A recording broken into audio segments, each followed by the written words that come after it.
மங்கள ஒளி வீசும் தீபாவளி, சந்தோஷம் ஒளி வீசும் தீபாவளி, மங்கள ஒளி வீசும் தீபாவளி, சந்தோஷம் ஒளி வீசும் தீபாவளி.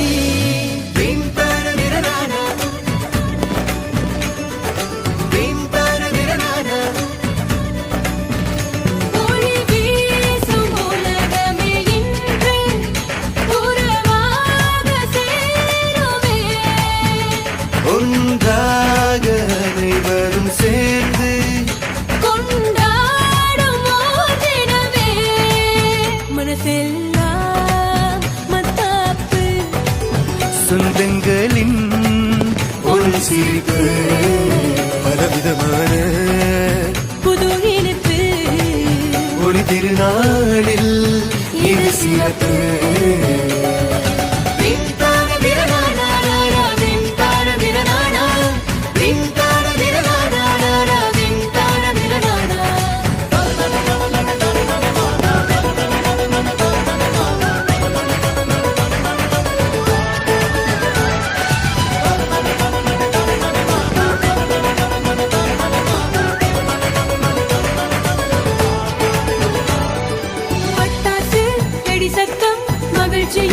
புது யுத்தம், சந்தோஷ குதூகலமே, தமிழர் திருநாள் ஊர்வலமே, புது ஓர் விஷயம் பழசாகுமே, நம்மில் மறையாத அன்பொன்று ஒளி வீசுமே, என்றும் பெற்றோரின் சந்தோஷம்